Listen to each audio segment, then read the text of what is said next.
Hey everyone, so let's talk about Arc, or rather, the browser formerly known as Arc.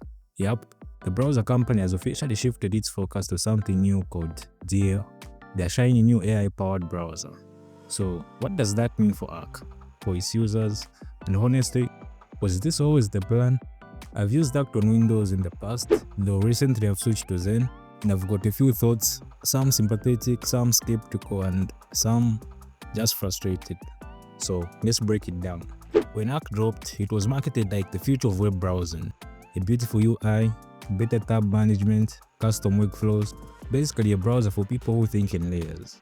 And to be real, it was fresh, different, even kind of exciting. At least on macOS, because over on Windows, that excitement came with baggage. We're talking slow startup times, laggy tab switching, crashes, high CPU usage, even after closing the browser. And even some features like over previews, AI integration, and half the polish its Mac counterpart had. So when people say Arc felt like a beta project for Windows, they are not wrong. We saw it and we lived it. Now, here's where it gets interesting. In May 2025, the browser company announced a major pivot.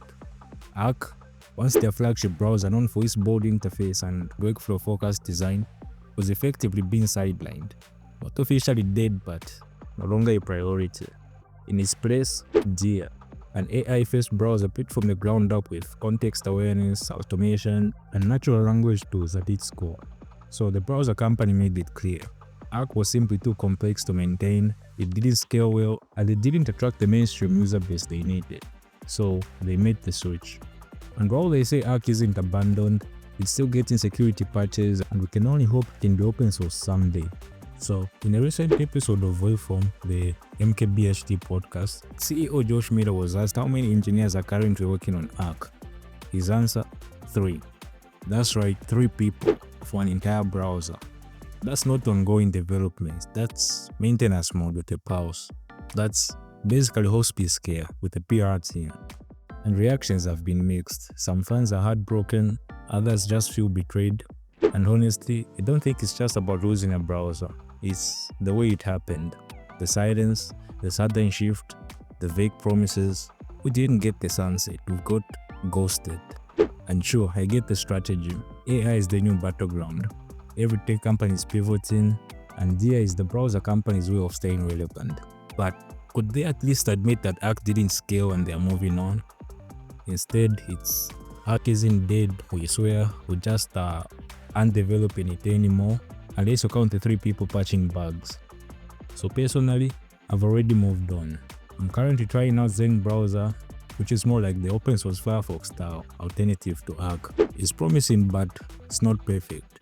It's in beta, so it's still got a bit of rough around the edges. I'll probably talk about that in another video, but what's important is this. People want innovation in browsers. That's why Arc had fans in the first place. But if you're going to innovate, you've got to follow through. Especially for Windows users who already feel like second-class citizens in the browser wars. So yeah, what happened here is bigger than just Arc or Dear.